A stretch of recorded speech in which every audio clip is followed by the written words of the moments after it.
Continuing my top five, I got ZackScottGames.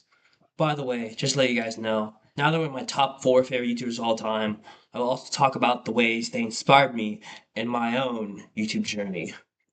Now, if you watched YouTube in the 2010s, you know that Let's Plays were huge. Like, they were massive. Let's Plays dominated YouTube for years, and I think a notable Let's Play creator was ZackScottGames. He's most famous for his Mario 3D World, Luigi's Mansion, and Plants vs. Zombies Let's Plays, but the Let's Plays of his I watched the most were Paper Mario, The Origami King, Animal Crossing New Horizons, and the Splatoon trilogy. Granted, I didn't start watching him until the tail end of Let's Plays, with 2019 and 2020 being when I watched him the most. Even though most people wouldn't consider this to be the prime of ZackScottGames, it was still a pretty good era, alright? Real ones know about the beef between him and Eugene in Animal Crossing. I also remember on a few occasions, I would watch Zach play an entire game before I got it. But despite me watching him complete it, I would still not get far and not be interested in the game. The best examples of this happening is Paper Mario: The Origami King and the Luigi's Mansion 3 playthroughs. I guess this shows three possible things. One, Zach's playthroughs of games made me less interested in playing the game because I had already seen my favorite YouTuber play and complete it. Well, not my favorite, the favorite, but one of my favorites. Two, the content of the game was less enjoyable to me because Zach had already played and completed it, and me playing the game instead of him just felt wrong to me. Or three, Zach is really good at video games and I'm just a noob. Personally, I feel like all three of these reasons played a role. Then on the flip side, we have games that I was able to get into from watching Zach play these. Granted, these types of games provide different experiences for everyone though. Animal Crossing, Splatoon are games I started playing and really enjoyed, partly because I had watched Zach play them and have fun playing them. So I'm enjoying these games, and I thought, I think I enjoy these games too. That's how I got into Animal Crossing New Horizons and Splatoon. Anyways, let me actually talk about Zach and just how he made me see games.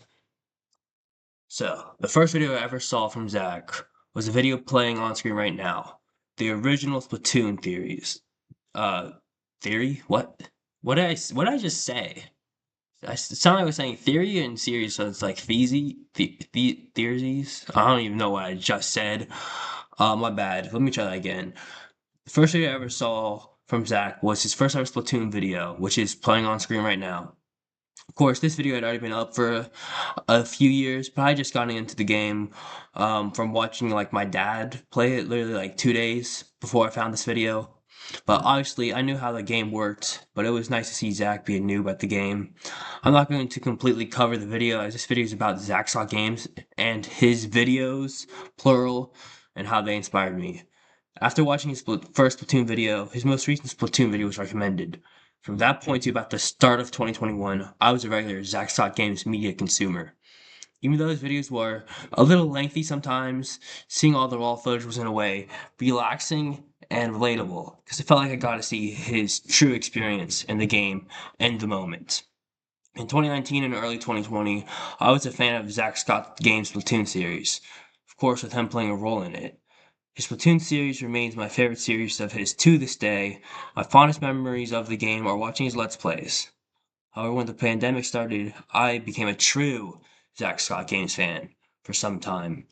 I went from just watching his Splatoon videos to watching his Animal Crossing videos as well, then to his Paper Mario: The Origami King videos, along with that, and even a few of his Mario Kart Tour videos.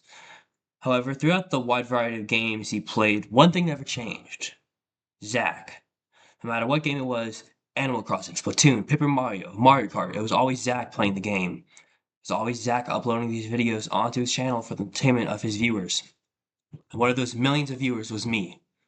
On paper, Zack shouldn't add much to the viewing experience, but over the years, as more and more of my favorite YouTubers continue to take a step back, evolve, and change, Zack remained the same. Sure, it's not good for the rapidly changing YouTube algorithm.